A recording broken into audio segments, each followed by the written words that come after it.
آپ صلی اللہ علیہ وسلم بیٹھے ہوئے ہیں اور پاس صحابہ بھی بیٹھے ہوئے ہیں. آپ صلی اللہ علیہ وسلم نے یوں سامنے دیکھا, کہا آ گیا. صحابہ کرام پریشان ہوئے, یا رسول اللہ کیا آ گیا؟ عدو الا حضر, کسی دشمن نے حملہ کر دیا؟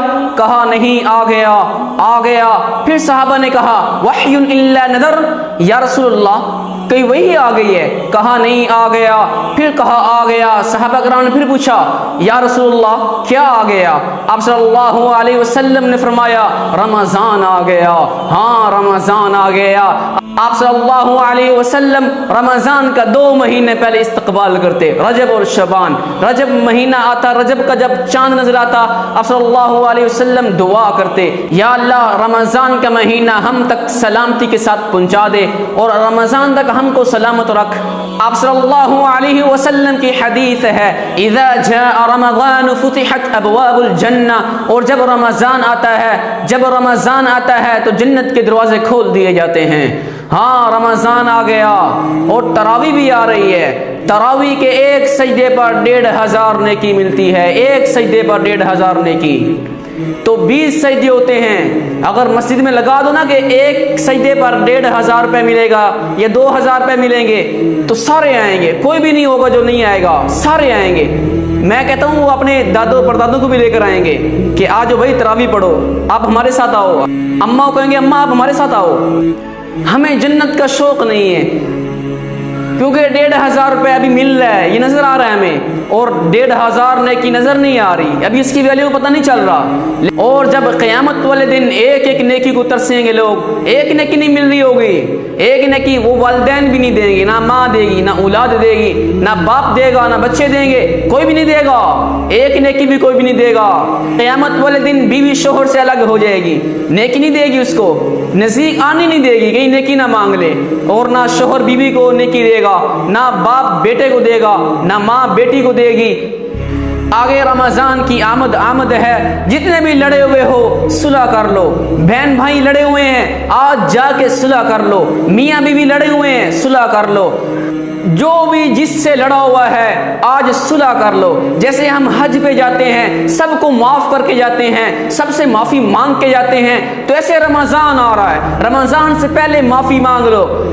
میں پھر کہہ رہا ہوں جتنے بھی لڑے ہوئے ہیں آج صلح کر لو, آج صلح کر لو, رمضان سے پہلے صلح کر لو. آپ خود چلے جاؤ منانے کے لیے, خود معافی مانگ لو, اللہ تمہیں اونچا مقام دے گا, اللہ تمہیں اونچا کر دے گا. آپ صلی اللہ علیہ وسلم نے فرمایا اگر معاف کرنے سے تمہاری عزت کم ہو, اگر معاف کرنے میں تمہاری بےزتی ہو, انسلٹ ہو, تو قیامت والے دن مجھ سے لے لینا. ہاں معاف کرنا سیکھو. رمضان میں جنت کے دروازے کھول دیے جاتے ہیں, جہنم کے دروازے بند کر دیے جاتے ہیں. اور رمضان کے مہینے میں اللہ تعالیٰ فرشتوں سے فرماتا ہے کہ اے فرشتوں آج میری تسبیح چھوڑ دو. آج جس نے بھی روزہ رکھا ہوا ہے اس کی دعا پر آمین کہو, اور فرشتے اس کی دعا پر آمین بولتے ہیں. آپ صلی اللہ علیہ وسلم جمعے کے خطبے کے لیے ممبر پر جا رہے ہیں. پہلی سیڑھی پر چڑھے, کہا آمین. دوسری سیڑھی پر پاؤں رکھا, کہا آمین. تیسری سیڑھی پر پاؤں مبارک رکھا, کہا آمین. تو صحابہ کرام پریشان ہوئے, یا رسول اللہ ہم نے پہلے تو کبھی نہیں سنا, آج ہم نے دیکھا کہ آپ ممبر پر جا رہے ہیں اور کہہ رہے ہیں آمین, سیڑھیوں پر چڑھ رہے ہیں اور کہہ رہے ہیں آمین آمین. تو آپ صلی اللہ علیہ وسلم نے فرمایا اے صحابہ اس ٹائم جبریل علیہ السلام آئے ہوئے تھے میرے پاس اور وہ دعا کہہ رہے تھے اور میں نے کہا آمین. آپ یہ اندازہ لگاؤ کہ تمام فرشتوں کے سردار جبریل علیہ السلام اور تمام نبیوں کے سردار حضرت محمد صلی اللہ علیہ وسلم آمین کہہ رہے ہیں, اور تمام فرشتوں کے سردار بد دعا دے رہے ہیں. اور یہ دعا کیسے قبول نہ ہو, وہ آمین کہہ رہے ہیں آپ صلی اللہ علیہ وسلم, اور وہ فرشتوں کے سردار بد دعا کر رہے ہیں, اور اماموں کے امام الانبیاء آمین کہہ رہے ہیں. آپ صلی اللہ علیہ وسلم نے فرمایا میرے پاس جبریل علیہ السلام آئے ہوئے تھے.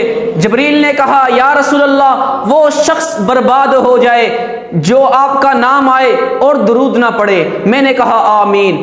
تو اس نے دوسری بد دعا دی. جبریل نے کہا یا رسول اللہ وہ شخص بھی برباد ہو جائے جو رمضان المبارک کا مہینہ پائے اور اپنی مغفرت نہ کر سکے اور اپنے گناہوں کو بخشوا نہ سکے اللہ سے اور اپنے گناہوں سے توبہ نہ کرے, وہ بھی شخص برباد ہو جائے. کہ اس جیسا مہینہ کہ وہ بد نصیب ہے, خسارہ پانے والا ہے جو رمضان کا مہینہ بھی پائے اور اپنے گناہ معاف نہ کروائے, وہ شخص بھی برباد ہو جائے. میں نے کہا آمین. تو تیسری بد دعا دی کہ وہ شخص بھی برباد ہو جائے جو اپنے والدین کو بڑھاپے میں پائے, ایک یا دونوں میں سے ایک ہو یا دونوں ہو, اور ان کی خدمت نہ کرے, وہ شخص بھی برباد ہو جائے. تو میں نے کہا آمین. تو بھائی یہ بد دعا کوئی عام نہیں تھی, یہ فرشتوں کے سردار بد دعا دے رہے ہیں, اور خاتم الانبیاء خاتم النبیین صلی اللہ علیہ وسلم آمین کہہ رہے ہیں. اور یہ بد دعا کیسے قبول نہ ہو؟ میرے بھائیو, روزے کا بہت بڑا اجر ہے, بہت بڑا اجر ہے. اللہ نے ہر جو بھی نیکی کرتے ہو اللہ اجر بتا دیتے ہیں کہ اس کا اتنا اجر ہے, اس کا اتنا اجر ہے. رمضان کے جو روزے ہیں اللہ نے فرمایا روزے کا اجر میں اپنے بندے کو خود دوں گا. یہ پتہ نہیں کتنا اجر ہوگا, اللہ نے نہیں بتایا یہ کہ میں اور میرے بندے کے درمیان میں روزے کا اجر دوں گا اپنے بندے کو. تو سارے نیت کرتے ہو نا انشاءاللہ روزے رکھیں گے سارے. آج نیت کر لو کہ میں رمضان المبارک کے سارے روزے رکھوں گا یا رکھوں گی, سارے نیت کر لو. اور آج جا کے سب کو معاف کر دو, جس سے بھی لڑے ہوئے ہو سب سے صلح کر لو. والصلح خیر, سب کو منا لو, سب سے صلح کر لو. رمضان آ رہا ہے اور رمضان المبارک میں زیادہ قرآن پاک پڑھنے کا اہتمام کریں, کیونکہ ہمیں قرآن کی طرف اشارہ مل رہا ہے. شہر رمضان الذی انزل فیہ القرآن, فیہ القرآن, کہ یہ رمضان میں اتارا گیا. فرمایا کہ رمضان میں قرآن اتارا گیا تم پر. رمضان میں مطلب اس کا اللہ قرآن کے ساتھ اٹیچ کر رہے ہیں کہ قرآن اتارا گیا رمضان کے مہینے میں. تو اس میں زیادہ قرآن پڑھو, اللہ سے گڑ گڑا کے دعا مانگو, اللہ سے معافی مانگو, اللہ میں معاف کر دے. رمضان کا مہینہ برکتوں والا مہینہ, اس سے تو عذاب بھی ہٹا لیا جاتا ہے قبروں میں. تو سارے نیت کرتے ہیں انشاءاللہ سارے رمضان کے روزے رکھنے ہیں. وآخر دعواہم ان الحمد للہ رب العالمین.